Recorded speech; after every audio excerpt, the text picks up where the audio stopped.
Hello guys and welcome back to my channel. Today in this video I'm going to check the highly anticipated Fat Shark Goggle module from ImmersionRC, the rapidFIRE. In this video I'm going to go through its features, show you how to set it up on your Fat Shark goggles, and in the next few days I'm going to head outdoors and compare it side by side with the TrueD 3.7 receiver from KremerFPV. When you buy the rapidFIRE, you can either just buy the receiver, it costs about $150, and you can also buy it with the diversity bundle, which comes with an omnidirectional antenna and with a directional antenna from ImmersionRC. This antenna is great, and this is the one I've been using for the last year or so. Priced at $150, it makes it one of the most expensive Fat Shark receivers in the market, and according to ImmersionRC, this is not a regular diversity module.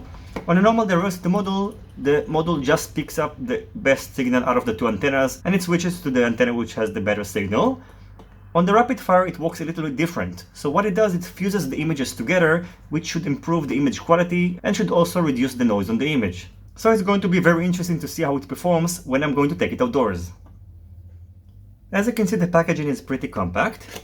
Inside the box, we get in one bag with the receiver, which is already covered with the Dominator door. We also get in another bag with an Attitude compatible door. And in this bag, we also get in this flat cable along with this module. If you have the new Fat Shark HDO or the Attitude V3 or V4, you're not going to need this module. However, if you have the HD3, for example, this module bay is not going to be enough to power the rapidFIRE. So basically, you have three options. First of all, you can either send it into ImmersionRC to modify it, and then it's going to fix this issue. Another option you have is to modify the internal components, which is going to void the warranty, and ImmersionRC have the explanation how to do it on the website. And the third and the easiest option is just to use the provided module. So what you need to do is to open the head tracker bay. Then you need to insert the included module inside the head tracker bay in this manner. So you can see it's now secured inside. Then you have to take one end of this flat cable. You have two sides, the one with the black end and the exposed end. Make sure that the black is facing down. Slide it in. Secure the plastic latch. You can see that now it's secured inside. Make sure to pull it very gently. You're only given one flat cable, so you don't want to ruin it. The other end of the flat cable connects to the rapidFIRE module itself. Again, we have the same connector over here. Connect this end with the exposed wires facing upwards. Insert it like that. Make sure that the other end is properly secured as well. Then you just need to place the module inside. Be very careful. Inside the box, we're also given these stickers. The purpose of the stickers is to cover the flat cable. And you also have this adhesive, so just remove it. Simply cover it up with one of the stickers. So now let's power the goggles. And you can see that now it's working. In order to make sure that the receiver is working fine, you can go to the About section. Next to low power, you can see it says no. Let's check what happens if I'm going to disconnect the flat cable. So now after it's disconnected, let's power the goggles. And now you can see next to low power, it says yes, which means that the receiver is not getting enough power and it's not going to function properly. In this video and also in the comparison video, I'm going to use the new docking from KremerFPV. It provides enough power so you don't need to do any modifications, and hopefully I'm going to get my new Fat Shark HDO soon, so that's the reason I'm not going to install it on my Fat Shark HD3 goggles. So now after placing the rapidFIRE inside the docking, let's power it up. You can see the rapidFIRE logo, and then over here we can see the current frequency. The top row is the bands and the bottom one is the channels. We can navigate between the channels and bands using this joystick over here. If you want to switch between the channels, you need to tilt the joystick up or down. You can see that now it switches between 1 and 8. You can also use the Fat Shark channels button. So on the docking it is placed over here. So you can see when I tilt it to the right and to the left, it switches between the channels.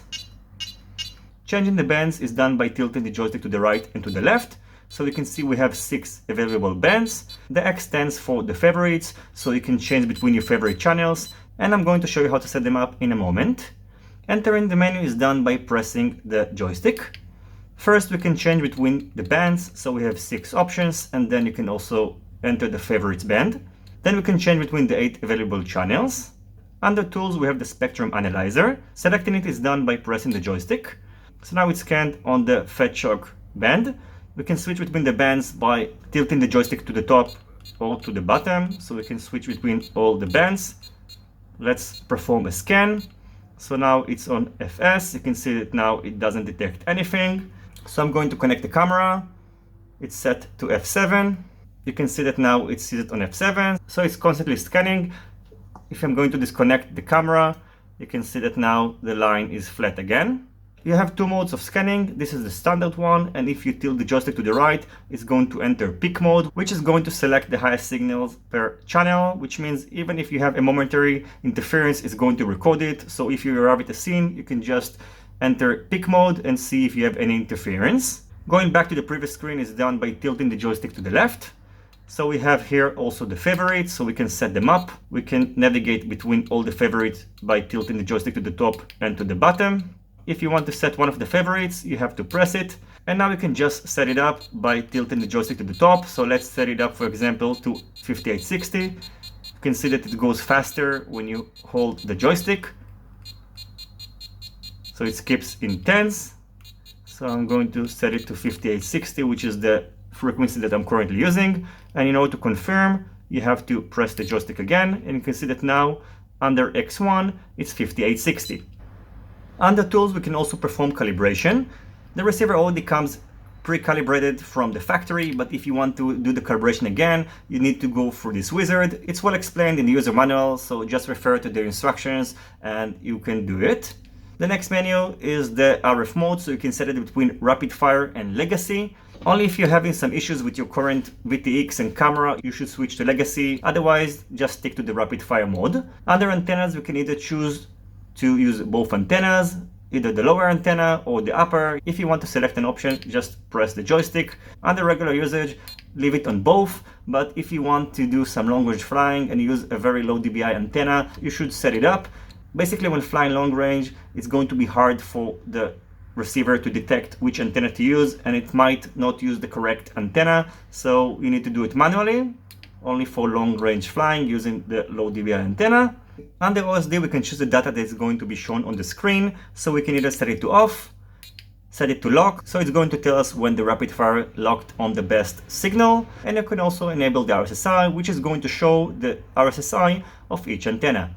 Finally, under status, we can see the about screen, so we can see the version of the brain and the rapid fire. We can also see that the power is 4.7 volts and it's not operating under low power mode. On the right side, we have a micro USB port, so probably they're going to release updates in the future, and then we can just update it using the dedicated Windows software. So now I've got a camera connected and I have also this screen connected. We can see over here the channel 7 and voltage. This is not from the rapid fire, it comes from the docking. So now we can set the information that is going to be displayed on the OSD. Now it's set to off. We can either set it to lock, and now we can see this lock icon on the top left, which indicates that the signal is locked. And we can also choose to display the RSSI bars, so we can see two bars on the top. If I'm going to cover the receiver, you can see that now they are shorter, and after moving my hand, the bars are longer. So this was just a short overview of the rapid fire. I hope you enjoyed it and you find it useful. And in the next few days, I'm going to post the side-by-side comparison with my Trudy 3.7 receiver, and I'm going to see how it performs. If you like this video, don't forget to leave a thumbs up and consider subscribing to my channel and hitting the notification bell if you're not already subscribed. See you in my next videos, and goodbye.